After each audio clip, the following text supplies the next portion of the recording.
Good evening and salutations, my B&B fans. So, this episode. Thomas is a real POS on what he's doing to his son. You know, his son knows right from wrong. His son has better morals than his own dad. And Thomas is literally sitting there trying to manipulate this 8-year-old kid that knows right from wrong. You know, Thomas is pretty much kind of just telling him just, hey, listen, go downstairs, smile, and this is what's right. This was what's best for the family, and Taylor makes your grandpa happy, and this, that, and the third. Meanwhile, Douglas is like, the only reason why this is happening is because of you and that recording. That's the only reason why this is happening, and this isn't fair to Brooke.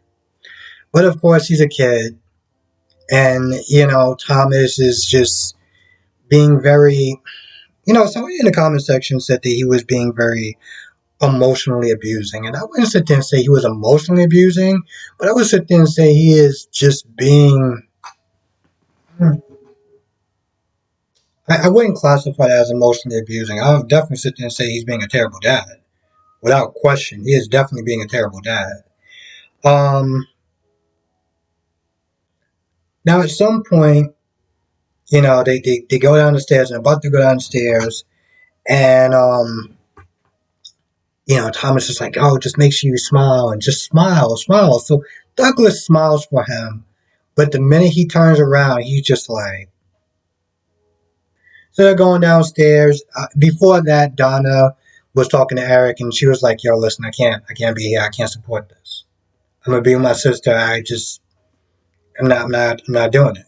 And so she steps away, and I think that was the best case that she could have did, because when she leaves, um, the family comes in, Finn and Steffi, Taylor, and Eric's like, yeah, well, Donna's not going to be here, and Steffi's like, yeah, that's probably for the best. I'm like, oh, Steffi, you. I'm like, I'm not even going to get started on you just because your brother is actually being a huge POS right now, so I don't even actually have the energy to deal with whatever vibe that you got going on. So the party gets started, and eventually Rich gets there. Now, before Rich gets there, Rich was with Justin and Carter, and they're kind of getting on him about the whole Brooke thing. Like, yo, listen, you still love Brooke, you're still in love with Brooke. Are you sure you want to go through with this? Before he really gets a chance to plead his case, Brooke comes in. I'm just like, Brooke, what are you doing at this point? What are you doing? So they leave, and Brooke once again tries to plead her case, and once again, Ridge is like, no, I want what's happy, I want what's best for you, I want you to be happy, this, that, and the third. And it's just, he's not budging at this point. And of course, Brooke is like, okay, what did I do? What did I do at this point? But it's the same, I literally just wrote down my notes, same BS. That's literally what happened. He leaves, she stands there crying, and eventually Katie was with Carter. Carter's feeling guilty about just delivering the bad news, and Katie is upset with Ridge. She's worried about her sister, so she goes into the room. I don't know how she knew that Brooke was going to be there, or Donna for that matter, because they both show up there, and they're both want to make sure that she's okay. But I'm just like, y'all didn't check the house first. Y'all like, how did y'all know she was going to be there? Okay, whatever. So they get there. And once again, Brooke is like, I don't even know what I did. He's not telling me, this, that, and the third. And she's crying. And then, of course, she does her little flashback mirror. It's like, oh, God, here we go again with this. And she's upset. She's crying. Rich gets to the house. Thomas gets his little BS speech. The whole time, Douglas is just, okay. He just has that look in his face. The eyes just saying it all. And at some point, well, after Thomas finished his little BS speech, Rich starts talking.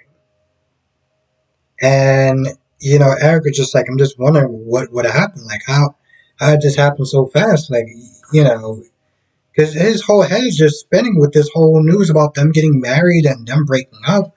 So he's like, yo, what's going on? And Ridge just loses at this point. Ridge loses it. He's like, all right, I'll tell you exactly what's going on. And he literally, he says, he talks about, hey, remember who was sitting there wondering who called CPS? It was Brooke. And before that, Steffi was like, who had the audacity to do that? Who had the audacity? This one really just say who had the audacity to do that. All right, Steffi. Uh, so after she says that little gem, we're just like, it was Brooke. Brooke said it. And of course, Douglas is looking right at Thomas. Now, throughout Thomas' speech, he is side-eyeing Douglas, like, saying what I'm saying, better not say anything. Like, he just has that look like, just keep your mouth shut. I'm surprised at this point. I wouldn't be too surprised if he doesn't just ship Douglas off the boarding school. I mean, dead serious. I'll be surprised if he doesn't ship Douglas off the boarding school. I wouldn't even put it past him. But yeah, he was like not Brooklyn. Brooke said it. Brooke is the one that called CPS.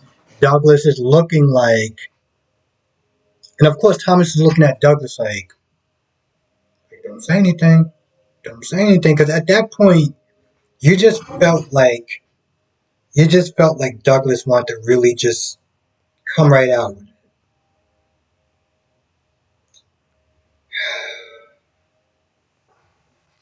But of course, apparently, I guess they're supposed to have to get married tomorrow or Friday, and that's going to be if the truth comes out, it's going to be amazing.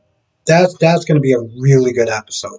So far, Douglas has been impressing me the most out of all the characters on this show. Besides Deacon, Douglas has been impressing me the most because he seems like the only person that actually has a brain and actually has morals. I mean, I get it; he's a kid, so they kind of, for the most part, kind of start off with a blank slate. But still, just double check my notes, make sure I didn't forget anything. All in all, I think it was a decent episode. It wasn't too crazy. It wasn't. I think the best parts in this episode was with Douglas and Thomas. Okay, that was the best parts. The stuff with Ridge and Brooke is just the usual BS. Katie, Carter, I guess it was kind of decent. I mean, Carter's sitting there blaming himself. I'm like, bro, you have delivered, I don't know, how many divorce papers over the years? Why is this one the one that you're just like, I feel really bad? Like, you're not the one that's breaking up with Red. I mean, you're not the one that's breaking up with Brooke. He is. And granted, he does sit there and asks, Reg, like, are you sure you want to do this? Of course, Reg is just like, I'm going to do it, yada, yada, yada. Now, not that long ago, Reg was sitting there asking Carter the same question when he was about to marry Paris. And by the way, where's Paris at? I feel like maybe Paris belongs in Genoa City. I can see Paris being in Genoa City. I mean, they'll may use her better. They may actually write her better. Who knows? I feel like that's pretty much about it. I can't think of anything else that happened. So with that being said, I'm going to go. I want to thank you for watching. Be safe, and I'll see you in the next video.